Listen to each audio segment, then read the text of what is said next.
Chicago, the morning of May 11th, 1988. In a small exhibit on the campus of the Windy City's Art Institute hangs a painting crafted by student David K. Nelson Jr. Though very early in his fledgling career, Nelson has yet to realize that this portrait shall become famous and infamous in equal measure, due to the public outcry, legal battle, and media circus soon to follow. What possible subject matter could elicit such vitriol? Well, it was a portrait of a famed, recently deceased Chicagoan. The only problem? He wore only a bra and women's lingerie. The painting was entitled Mirth and Girth, a reference to the gay rights group Girth and Mirth, a body-positive organization for gay men. Nelson invoked the name as an insult for the dead man. Within the hour of the painting's unveiling, scandalized murmurs were made throughout the Art Institute's campus. The unveiling went viral by the standards of the time.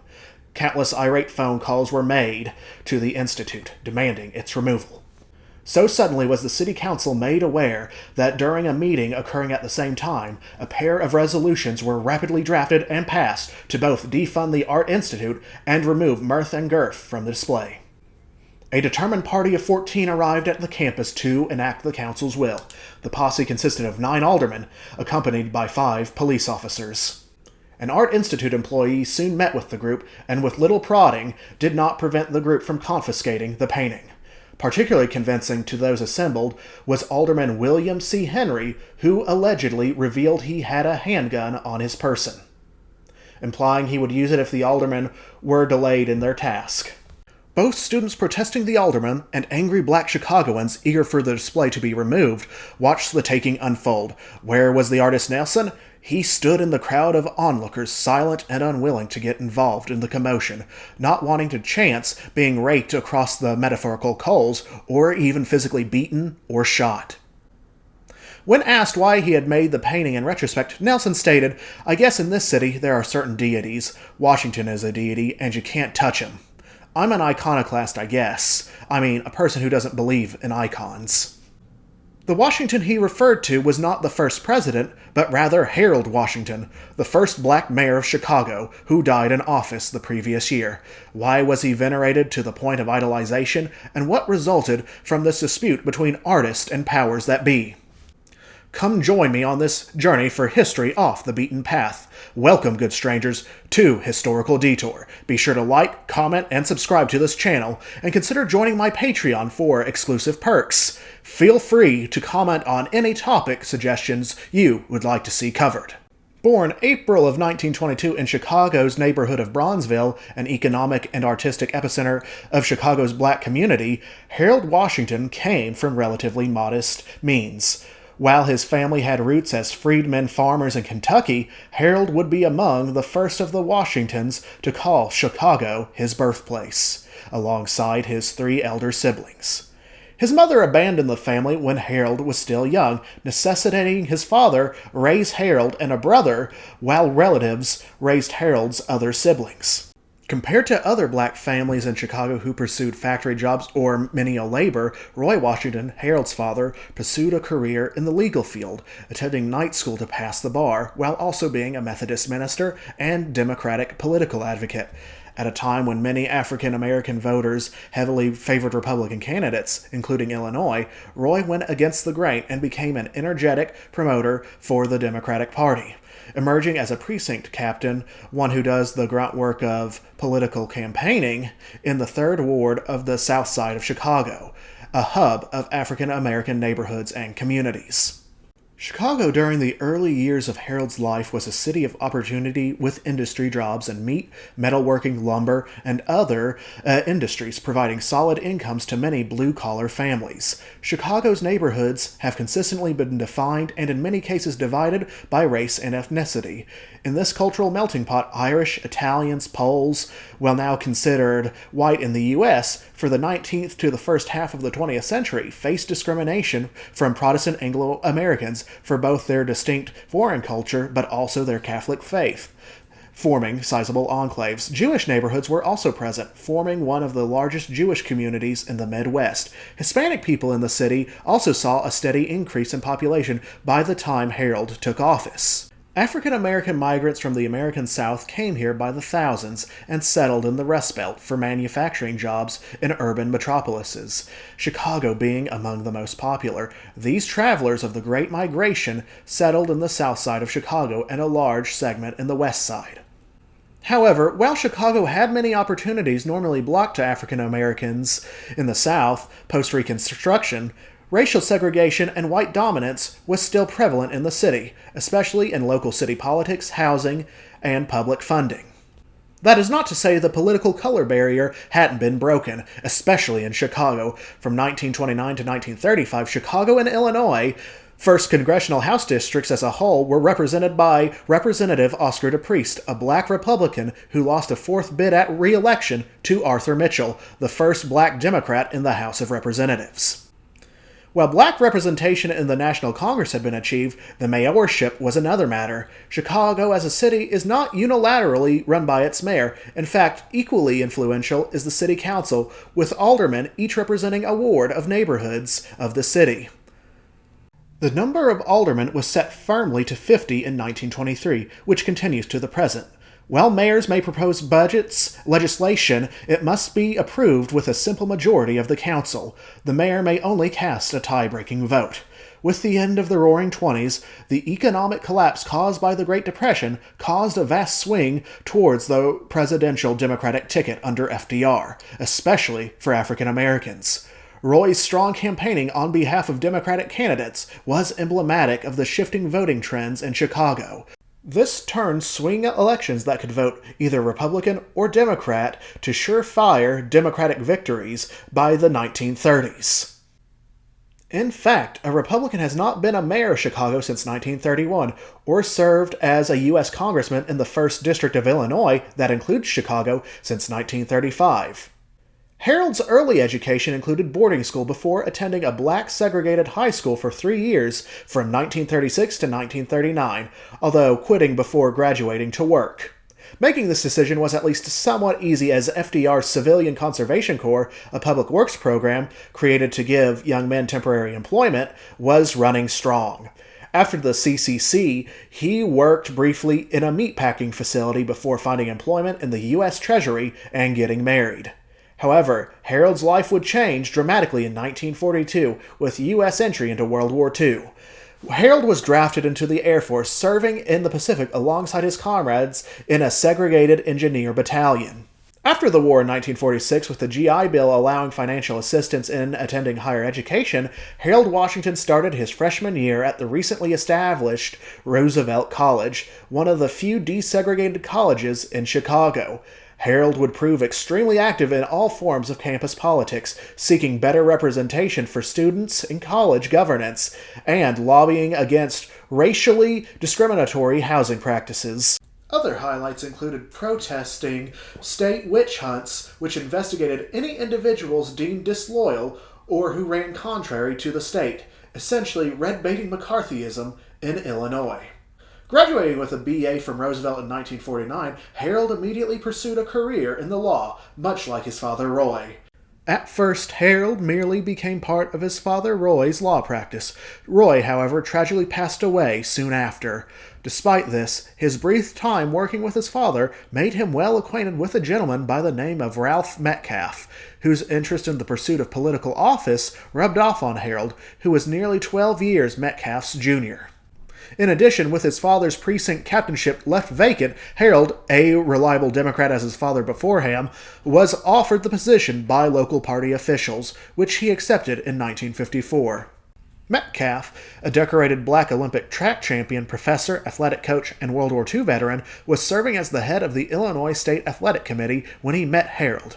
Metcalf and Washington became invaluable allies and friends to one another, with Metcalf clinching an alderman position in 1955. Metcalf during this period was also vital in assisting the victorious Irish-American mayoral candidate Richard J. Daley by garnering the support of black Southside voters. Daley's commanding dominance of the Democratic Party in Chicago and wider Cook County remained unbroken until his death in office in 1976. Daley's tenure would be marked by numerous controversies and scandals worthy of a historical detour. However, that story will not be told today.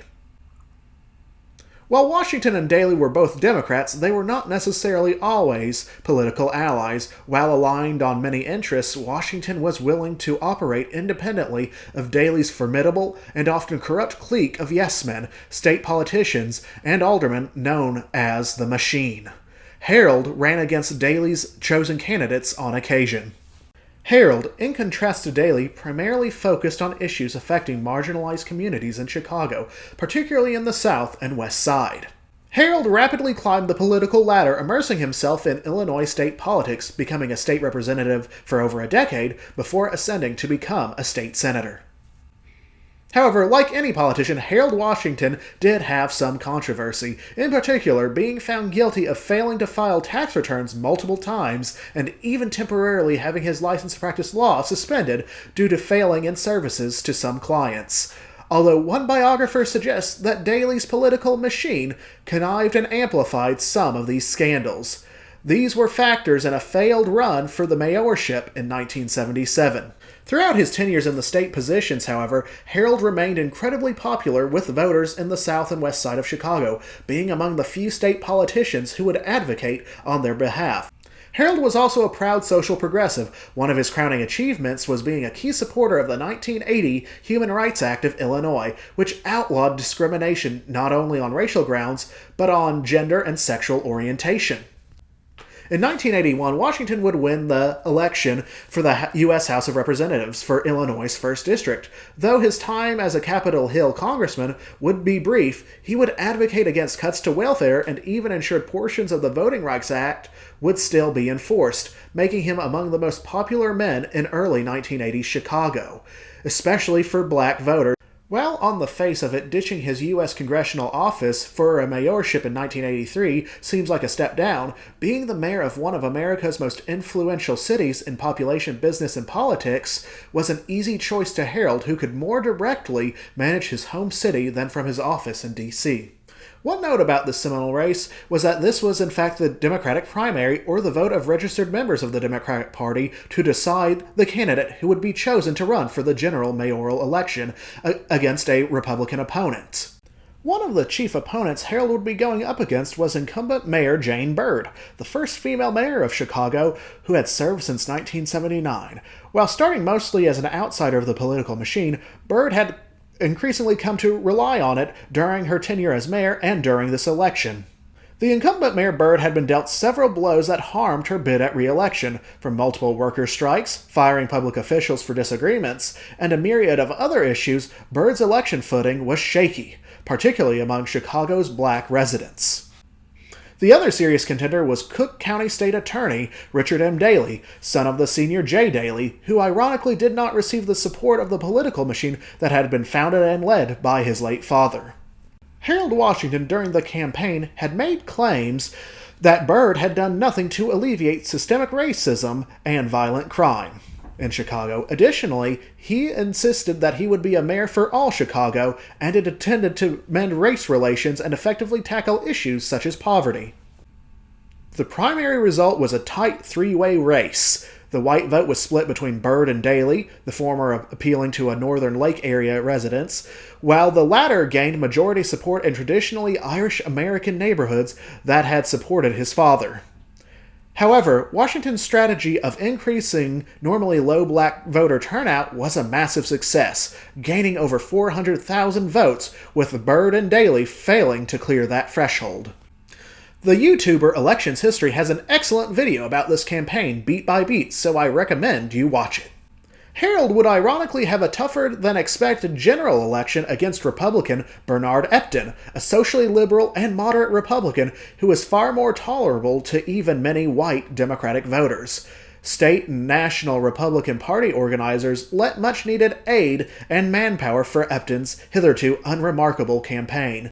Not helping matters was that the nominally Democratic Daley machine was now backing Epton, fearing removal from many positions in a reform-minded Washington administration. Politics makes strange bedfellows indeed. Whereas in the 1979 mayoral election, Byrd had cleared over 80% of the vote for a cozy victory, Harold Washington managed to gain little over 51% of the vote, to Epton's near 48%. Only high black voter turnout prevented disaster for Washington's campaign. When all was said, Chicago had its first black mayor, and rather than rest on his laurels of victory, Harold Washington intended to reshape Chicago and to upend the status quo by removing the vestiges of the machine's authority. The defining conflict during Washington's tenure was the Council War. Washington's coalition of primarily black aldermen and a handful of white allies were up against a 29-strong voting bloc of 28 white aldermen and one Hispanic man, who formed a machine voting bloc nicknamed the Eddies, who consistently voted against the mayor's resolutions and appointees. Heading the Eddies were Ed Vertilac and Ed M. Burke, although Ed V. was considered the more dominant leader by the press. Eventually, this deadlock was broken after key swing voters turned to Harold's camp, ensuring Washington's alliance was victorious and upending the machine's status quo to push Washington's priorities and reforms. Washington's savored victory in the Council Wars would be short-lived, however. Mere months after handily defeating his longtime rival Ed V. in the 1987 mayoral election, and nigh unstoppable in passing his legislative and budget agenda for his second term as mayor, Harold Washington, on the 25th of November, in a meeting discussion related to education, suddenly lost consciousness and quite literally dropped dead in his office. An autopsy determined the cause of death to be a heart attack. Long-term heart issues and a poor diet were contributing factors. His vice mayor, David Orr, briefly served a week as acting mayor, but the majority council convened a vote to elect a successor who would fill the remaining years of the term. Orr's candidacy was crippled for being too independent-minded for the council and also being a white man, a perceived insult to black Chicagoan voters who carried Harold and his coalition to victory. African-American alderman Eugene Sawyer served the remainder of Harold's term to 1989. He was mayor during the Mirth and Girth controversy. The handling of the painting in the hands of city officials was most ungentle. A sizable gash had been left on the canvas during the seizure. Eventually, the damaged painting was returned to Nelson the next day. The topic of race would also unfortunately color the perception of artist David K. Nelson's actions, who, as a white man, never claimed racist motivation, but was perceived as such by many in Chicago as not only a targeted insult to not only Washington, but also the larger black community. Officials at the Institute, for their part, profusely apologized for even allowing the portrait to be displayed. To the ACLU, who represented Nelson, the issues at hand were freedom of expression, illegal seizure of property, and direct censorship by city officials. Ultimately, after years of court battles, Nelson received a settlement worth tens of thousands of dollars, while the city council washed its hands of the whole debacle. The portrait would probably have merited little commentary or attention if it had been displayed anywhere outside Chicago or Illinois. While on its face this yarn is an amusing romp regarding a piece of art that was made with at best poor taste and timing, it touches on many issues and a larger story. The divides and tension between white and black Chicagoans, hagiography and satire of dead prominent men, Washington's memory, and when art crosses a perceived moral decency. The painting has never been exhibited since, with Nelson maintaining a low profile to the present. Harold Washington's tenure as mayor is still viewed quite favorably, especially by black Chicagoans, and was among the most influential men in 1980s Illinois. Harold Washington's name remains emblazoned across Chicago on parks, buildings, and cultural sites. Despite the Mirth and Girth controversy, I'd argue that Harold Washington's legacy is defined by more than just an unflattering painting. Thank you, good strangers, for watching this episode of Historical Detour. Remember to like and subscribe, and consider joining my Patreon. Farewell.